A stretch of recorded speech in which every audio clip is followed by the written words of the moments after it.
We are the day after Halloween, which means it's time for college basketball season on the Half Court Press. Hello, everybody. Sam McKewon along with Wilson Moore.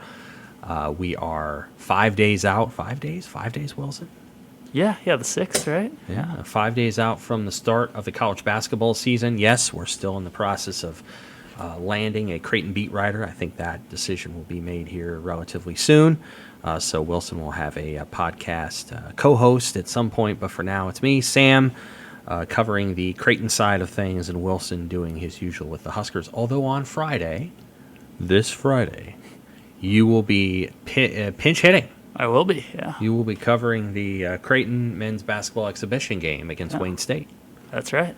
Yeah. So you'll get to enjoy CHI. Yeah, You'll have to decide which one's better. Yeah, never haven't set foot in there yet, so I'm interested in what the experience is there.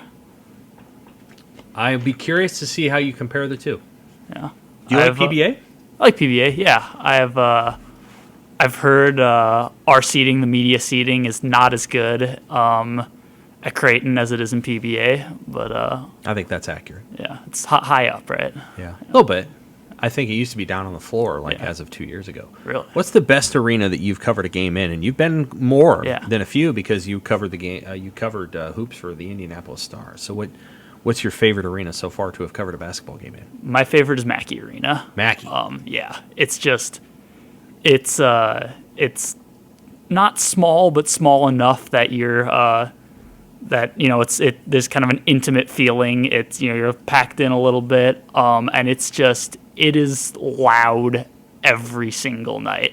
Like number 2 on this list for me is probably Assembly Hall, a couple hours away, and that's great. But there will be times when Assembly Hall, on like a Wednesday in November, can be a little sleepy, and which isn't at its peak it's great, but it can get a little quiet. Mackey brings it every single night, so that's what puts it over the top for me. Assembly Hall is an architectural wonder. It is. Yeah, and that whole campus is an architectural wonder at IU.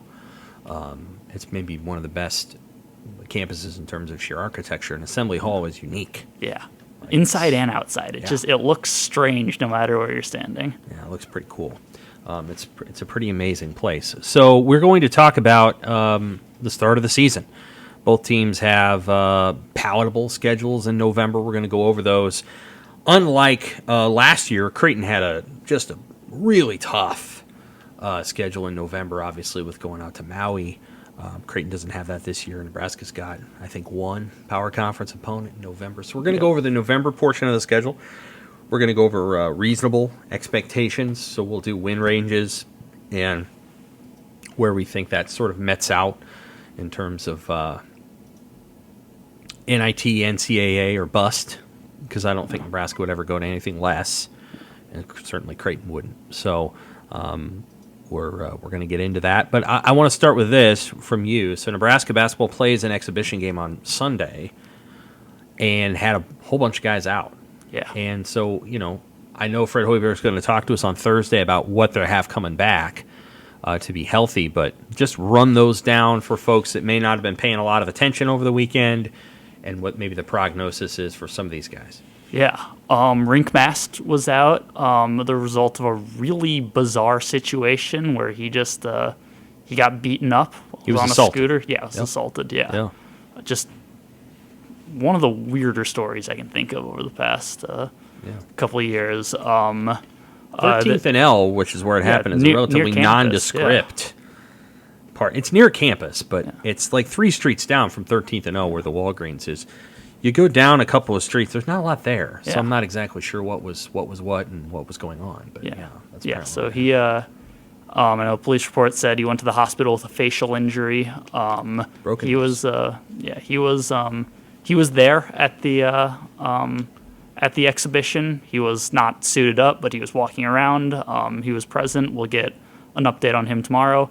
Josiah Alec was also out, tweaked his knee in the close scrimmage against Utah. The hope is that he will be back on Monday. It didn't sound real serious with him.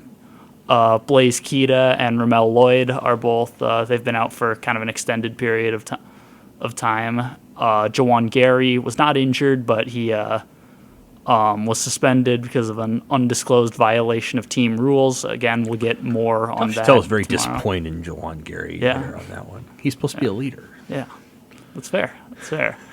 And then, of course, the one everyone saw, Keisei Tominaga, rolled his ankle. It didn't look great in the moment. He hobbled off, got some help going back to the locker room. He was back out in the second half, not playing, but on the bench, walking around between timeouts, had a bit of a limp. Again, we'll know more tomorrow, but I get the sense he avoided the worst of what that injury could have been. And Matar Diop had strep throat. That's right. I forgot about Matar Diop. Yes.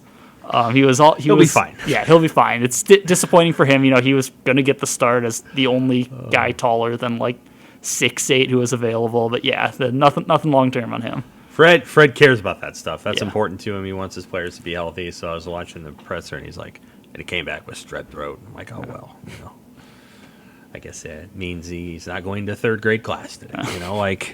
Usually when your third grader has strep throat, you keep him home for 5 days. Matar Diop misses the exhibition game. So let's start then with this. Creighton, again, has its exhibition on Friday. I think most of the guys are going to play. I wouldn't be surprised if no one is held out. I think they're relatively healthy at this point, but we'll see exactly how that all shakes out. I'll be in East Lansing, so I'll be coming to watching it on a screen. You'll be at the game, so you'll get to see, I guess, in person. But this is sort of a season preview, and let's dig right into it. Obviously, Nebraska's coming off the most successful season that it had with Fred Hoiberg, Wilson. Yeah. It wasn't brilliant. It was 16-16. But usually, every Big Ten team, you correct me if I'm wrong, I think they play 29 regular season games. Is that what it is? Or is it 31? I think it's somewhere in that range. It's 31, and you know how okay. I know? Because Nebraska didn't make the NIT, and they finished 16-16 last year. Yeah, and they lost one game in the So it's 31. So they play 31 regular season games. And I did this analysis last year when we were trying to figure out if Nebraska was going to make the NCAA tournament, what they needed to do at the Big Ten tournament to do it. And they were 16-15 at the time. And I think everybody sitting around basically thought they had to win it. You weren't going to get in short of anything but winning the thing. So you're going to have to go 20-15. 19-16 wasn't going to get you there. It might get you NIT. And I know that Fred and crew thought they had to win 2 at least to make the NIT, and that puts your number at 18. So your number is 18 if you're thinking about the NIT, maybe 17 if it's the right 17. And then the NCAA tournament, if we're going to be really honest, the safe number is 20. Now, Nebraska's last NCAA tournament trip, Wilson, that they took, they won 19. And it was a hell of a 19. They beat Michigan State and a few other teams that they were able to beat that really helped it. And, of course, that was a great year for the Big Ten, right? Wisconsin went to the Final Four that year. I think they went to the national title game that season. They beat Wisconsin. So they had a lot of quality wins. Their 19-13 got them an 11 seed in the NCAA tournament, 19-12. So they got an 11. They were basically one of the last 5 teams in. So let's just say 20. With what we think the Big Ten might be, 20 seems safer than 19. Yeah. Your NIT record, I think, is probably be good if it's 17 or 18. Knowing that, what are reasonable expectations from a win perspective for this team? What is your win range? When you look at the schedule, and I'm not asking you to dive all the way into it, but when you look at the win schedule, what's a reasonable expectation? I'm guessing you've went through the schedule and thought this could be a win, this could be a loss. Where have you kind of come up with in terms of a range? I think a similar season to last year with slight improvement. I think between 17 and 20 is a reasonable place for Nebraska. I think, making the NIT and pushing for a possible spot in the tournament would be a reasonable place for this team to progress to after last season. Why? Well, I think this team's more talented than they were last year. Okay. I know among, with Fred and the coaches, there's a lot of optimism that the last 8 games of the regular season last year, and they went 6-2 down the stretch. I know there's a lot of optimism that wasn't a fluke, that they kind of went out of their way to get, guys in the transfer portal that, can progress with that, that can push that forward. And, I think just getting another year of development from all the returners, Casey, from Jamarcus Lawrence, who they're really hoping is the guy who takes the next step. I think moving forward is a reasonable expectation from last year to this year. With Nebraska, if they make the NCAA tournament, and I'm not saying they're going to, but if they did, what will have been true about this team if they make it? Well, I think what will they have done? I think if they make the tournament, I think Rink Mast will have been one of the best bigs in the conference. I think he is hugely important to their success. They brought him in to do a lot of things, and this is assuming a clean bill of health and that he recovers fully. I think he is really big in their plans and gives them something. I know I've mentioned this before, they haven't really had a lot of in the past couple of years, of a big man who can consistently step outside, shoot threes they can do different things with. I think they need, and maybe they already don't have this, from the exhibition, but we'll say from Monday moving forward, a clean bill of health. They caught some but some everybody bad gets breaks. injuries. Yeah, I mean, you know that. I mean, relatively speaking, I think losing, like Emmanuel Bandamel hurt last year. It didn't, though. They got better after he got hurt. That's true. This is an example. Okay, it hurt them, Yeah. theoretically, but they got better after he was hurt. Yeah. Now, I I'm think, not saying you're wrong. I'm saying that something changed about the way they were playing basketball after he got hurt that made him better. Yeah. And one of the things that happened is Sam Hoiberg started playing more and he made more shots. Yeah. And I think the schedule got better. yeah. Do I think Sam Hoiberg and the crew beat Purdue and Indiana when they played Purdue and Indiana? I do not. Well, they didn't beat Purdue and Indiana, but they didn't beat Purdue and Indiana at the time they played them back in December, and I don't think they would have beaten them when they played them. Yeah. Now, did they beat Wisconsin? Yes. Yeah. Wisconsin's not nearly as good as Purdue and Indiana, so the schedule helped. Continue. Yeah. And that kind of brings me to my next point, to what we're talking about, what needs to happen for them to make the tournament. I think beating the Wisconsins of the Big Ten is what they need to do. And I think, if you're looking at like the Big Ten in terms of like tiers, I think you got Purdue and Michigan State at the top. Tier 1. And then I think Tier 2 is pretty big. I think you got, your Indianas, your Illinois, your Iowas, your Wisconsins, your Northwesterns. I think there are a lot of good but not elite teams in the Big Ten. And if Nebraska makes the tournament, it will be because the Huskers held their own. I'm not saying like dominated, nothing like that, but held their own within that second tier of Big Ten teams. Are they in the tier right now? Not right now. Okay, so they're in that third tier. I'd say so, yeah. With rebuilding Penn State. Yeah. And, I'd say with the rebuilding teams, with Penn State, with Minnesota. Ohio State, I think Minnesota. I think they're a tier above Minnesota. Okay, so Minnesota's the bottom tier. Yeah, I think. And that's were they picked 14th? I can't They remember. were, yeah. And I like that guy. Yeah. Apparently it hasn't quite worked Yeah, with his players wanting to stay there and whatever. Okay, so Rink Mast. Injuries, relatively. Yeah. Beating the tier 2 teams, which is Wisconsin, Iowa. What's another one in there? Illinois. Ooh, they haven't had much success there. Northwestern. Okay. Indiana, I think. Indiana. They got worse over the offseason. So they swept Iowa last year. They beat Wisconsin once. I think they lost once to Northwestern, and the game wasn't close. Illinois, they just really haven't been able to kick it over with that team. That team plays too good a defense, it feels like. And they got an offensive tackle at center in Dane Danger. They do. And he's tough. One of the big, more physical underused guys in the Big Ten, I think. yeah. Like when you look at his like efficiency numbers, like the per minute stuff, he was right up there with like Trace Jackson Davis and Zach Meady last year. Nobody gave Derek Walker more trouble because he was built like Derek Walker, and Derek Walker could not take a forearm shiver to Danger and have him move. And Derek Walker could do that to everybody else. So, okay. So those are the three. What else? Anything else? Yeah. And I think just I mentioned Jamarcus Lawrence a couple minutes ago. I think he'll be big, and him taking the next step will be important. Okay.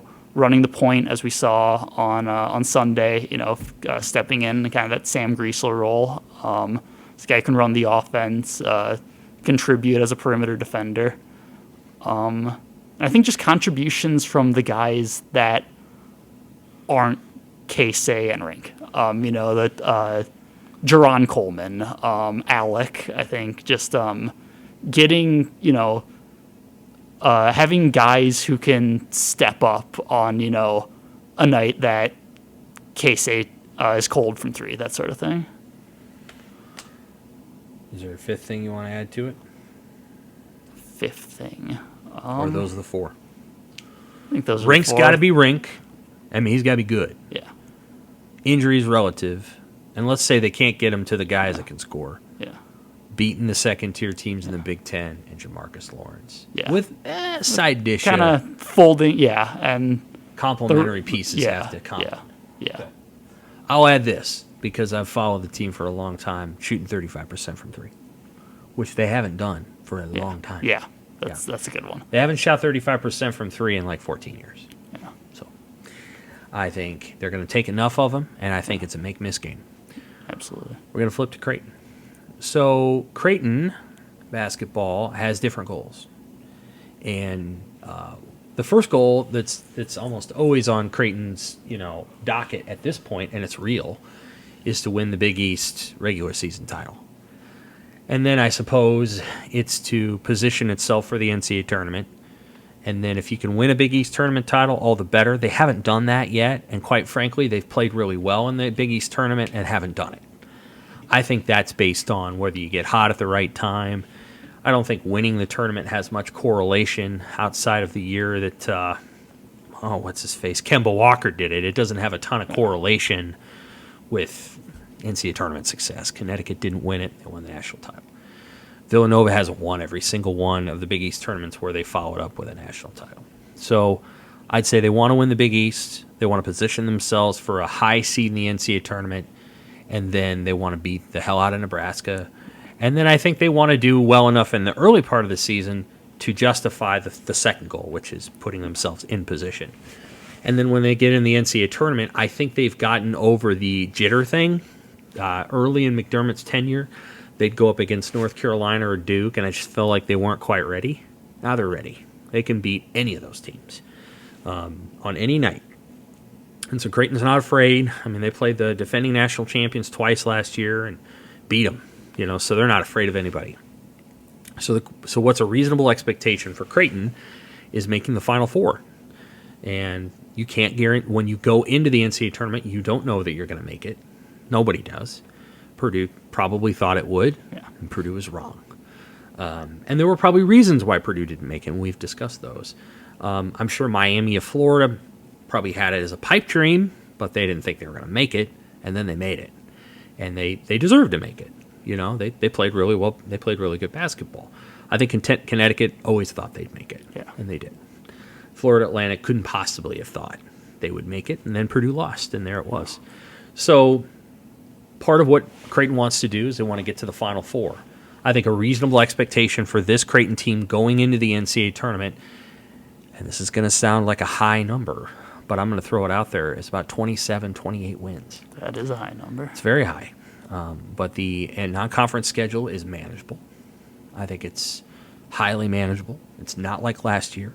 For people who don't remember, they went and played Texas Tech, Arkansas, and Arkansas ended up beating KU. That's how good Arkansas was. Yeah. And the Arkansas that beat KU was the Arkansas Creighton played, because Arkansas at that time didn't know what it didn't know.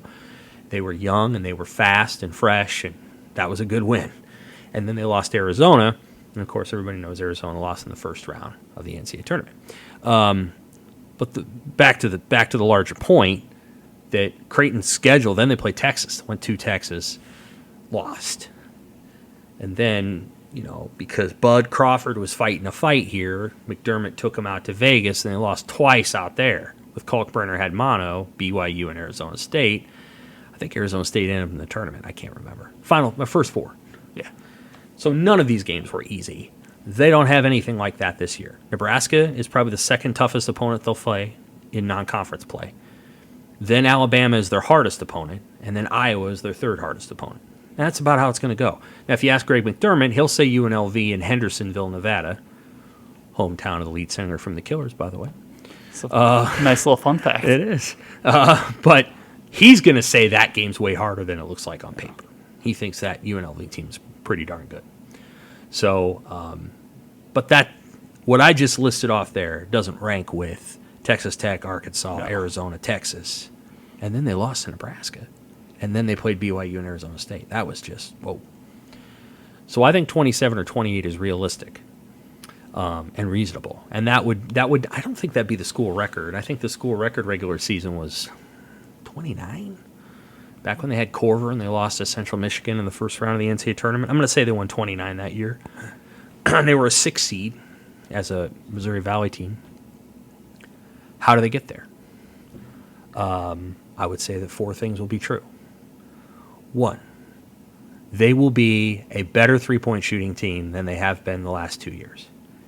And they weren't bad the last 2 years, but they weren't what Greg McDermott's best teams have been. And I think this team has a chance to be one of the best because Ashworth knows how to play off the ball. Baylor Shireman, I think, will be a year better. And I think Trey Alexander was already good. I mean, I think he's a 40% three-point shooter in college.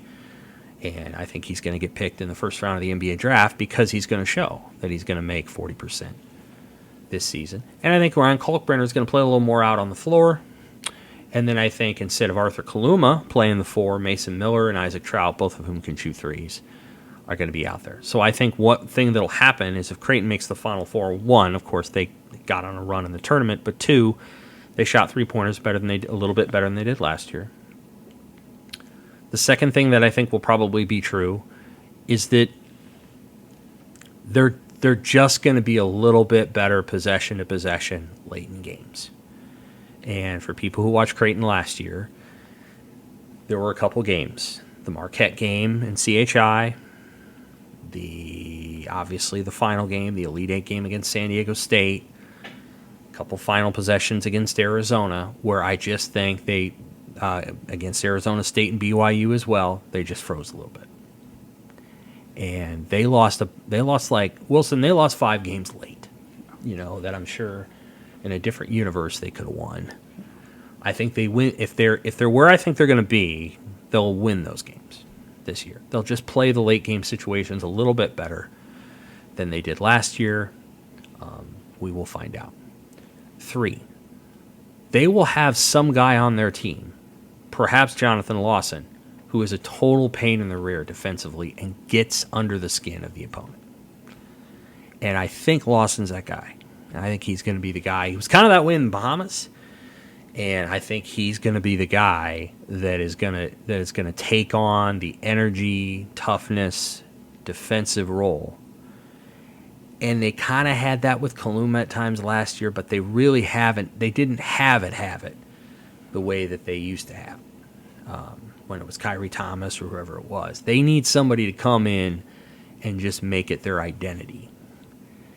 And when Sharif Mitchell was healthy, it was his identity, but then he got hurt.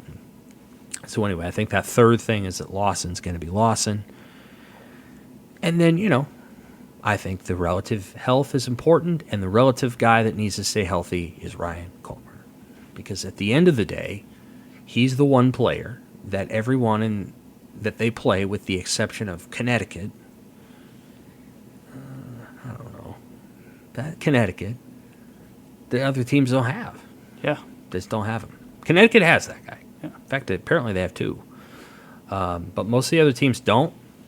I watched him play Joel Soriano, St. John's, and he schooled Soriano. Like, it wasn't a game. And so Soriano's a nice player, but he's 6'9". He's not 7'2".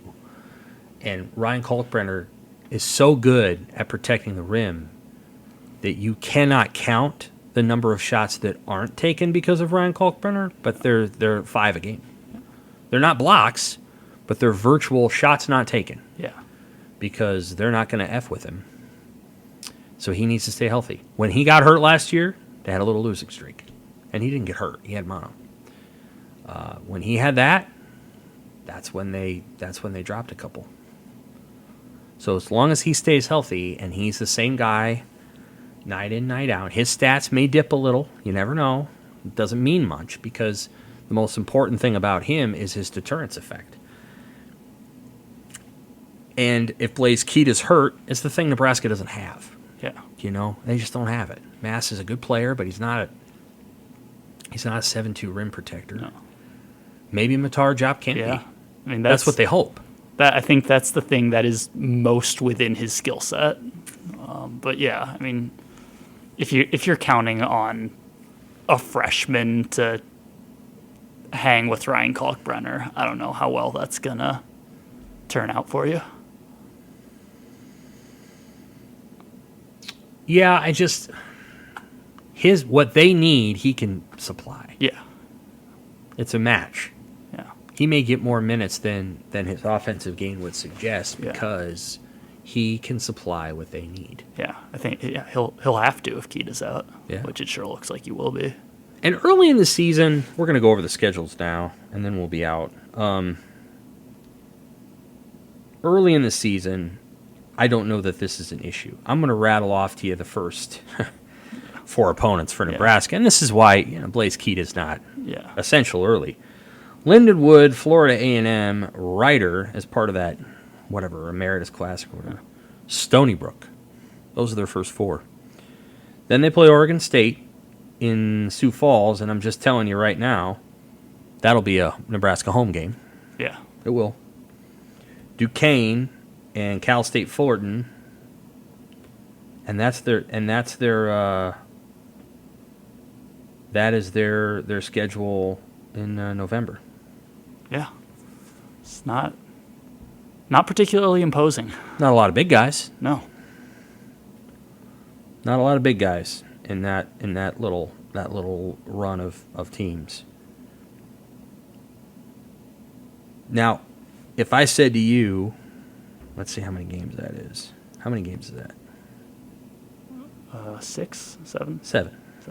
If I'd said 7-0, would that surprise you? No, not at all.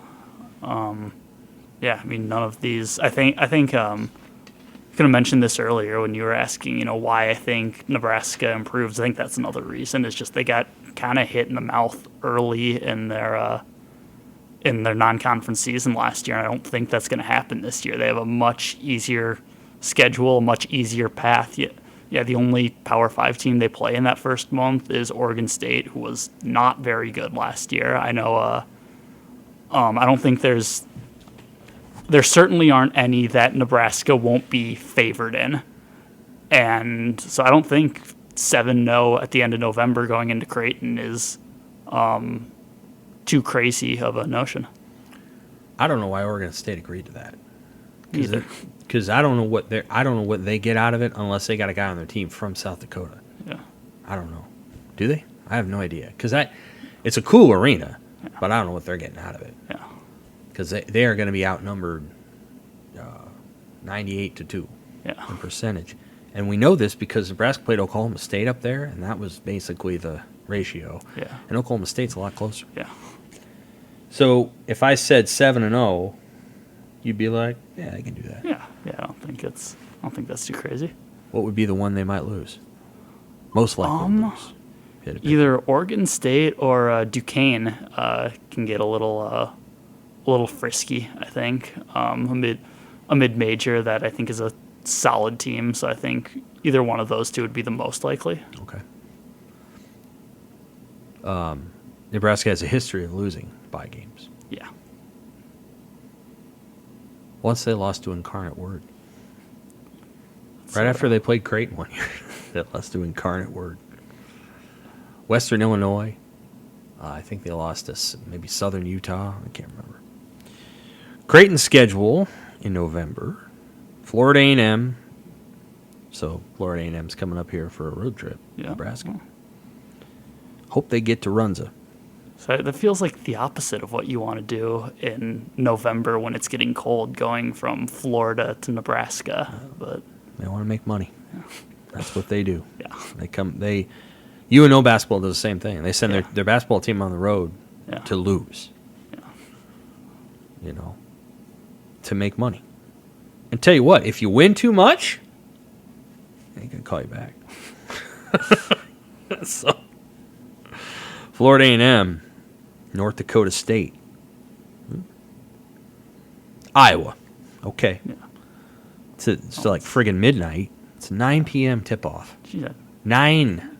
Central time zone. Central. Too. You never see that. Oh, God. Midnight. They actually played a game at midnight. Creighton did once. Really? When it was, remember the Bracket Busters? You were a kid, but you remember those? The name rings a bell. Yeah, so they used to have mid-majors play each other in February. Yeah. Nebraska played one in the middle of the night against Long Beach State or something. I can't remember. Texas Southern. Then they go to Kansas City. Over the holidays. They're going to spend the holidays in Kansas City. Get some barbecue. As they should. Barbecue for Thanksgiving. It's probably a place where you can get barbecued turkey.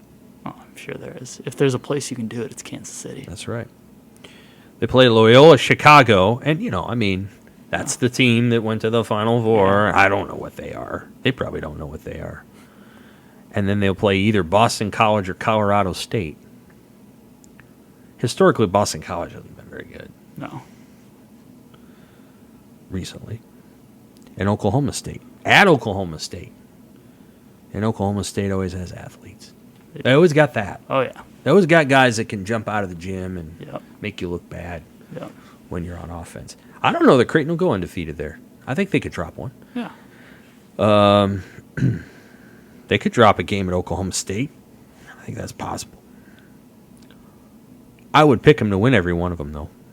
Yeah, I think that's fair. I think that's similar to Nebraska in that sense, where you can certainly see them losing one, but they'll be favored in all of them.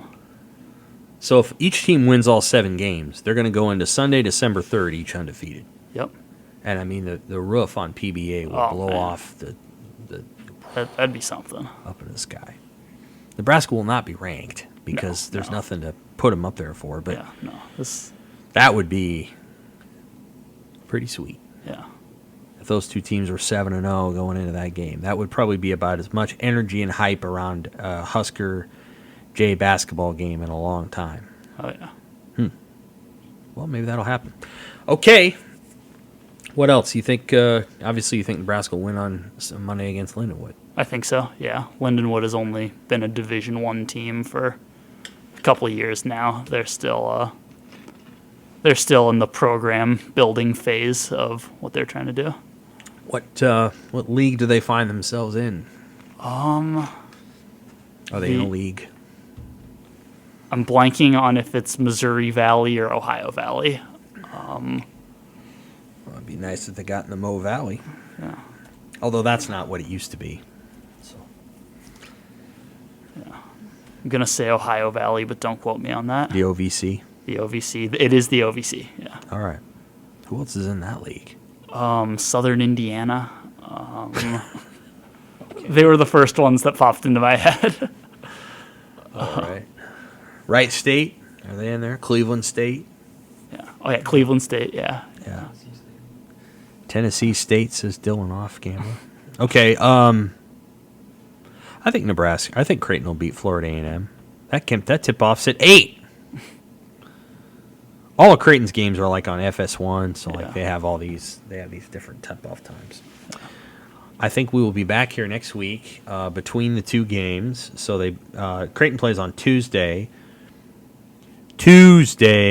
and Nebraska plays on Monday, and then Nebraska plays again on Thursday. So we'll be back here next Wednesday to recap the season opener, and we'll see how healthy Nebraska is. For Wilson, I'm Sam. Thanks for listening to the Half Court Press podcast.